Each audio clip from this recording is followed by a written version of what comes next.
Hello বন্ধুরা, আশা করি তোমরা সবাই ভালো আছো। আজকে আমরা প্রথম শ্রেণীর বাংলা বইয়ের পাঠ ১৭ নিয়ে কথা বলবো। সেটা হচ্ছে, একটা ছড়া আছে, ছড়াটার নাম হচ্ছে ইতল বিতল। চলো তো আমরা এই ছড়াটা তোমাদের সামনে পড়ে শোনাই। ইতল বিতল কে লিখেছেন? আমরা আগে যেটা কথা ছড়া পড়েছিলাম সেটা লেখকের নাম লেখা নেই, কিন্তু এখানে একটা লেখকের নাম লেখা আছে, মানে যে এই ছড়াটা লিখেছে।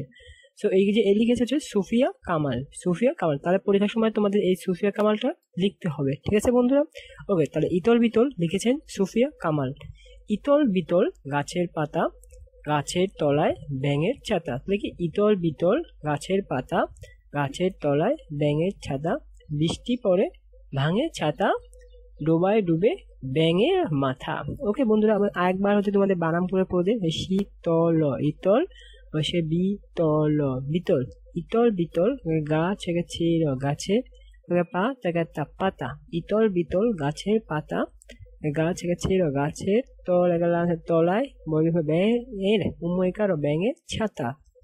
বিষয়টা সে বৃষ্টি পড়ে গেলে বৃষ্টি পড়ে ভাঙে ছাতা, ডোবায় ডুবে ব্যাঙের বজ্রাকার উময়কার ব্যাঙের মাথা। ঠিক আছে বন্ধুরা, তো বাসায় মুখস্থ করবে এবং লেখা প্র্যাকটিস করবে, লেখা অনুশীলন করবে, ঠিক আছে?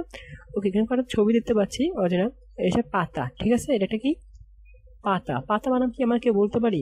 কয়েকারে পা, সরি বন্ধু, আমি টাইপ করে লিখছি, এই জন্য মাউস দিয়ে লিখছি, তো তাই এটা পাতা। ওকে, এই কি ব্যাঙের ছাতা বলেছে, এটা যেটা আমরা বলেছি ব্যাঙের ছাতা বলে, ব্যাঙের ছাতা, এটা হচ্ছে ব্যাঙের ছাতা। এই যে আমাদের এখানে যদি আমি দেখাই, এই যে ব্যাঙের, এই যে ব্যাঙের ছাতা, এটা হচ্ছে ব্যাঙের ছাতা, ঠিক আছে? এই যে গাছের পাতা, আর এটা হচ্ছে ব্যাঙ, এই যে ব্যাঙ, ঠিক আছে? ব্যাঙের মাথা রাখা, জাস্ট ব্যাঙ, ঠিক আছে? ওকে বন্ধুরা, আজকে আমাদের পাঠ 17 ছোটই ছিল। তো বন্ধুরা, আগামীকাল আমাদের পরের ভিডিওতে দেখার জন্য তোমাদের অনুরোধ রইল। সেটা হচ্ছে আমরা পাঠ 18 পড়বো। ধন্যবাদ তোমাদের সবাইকে।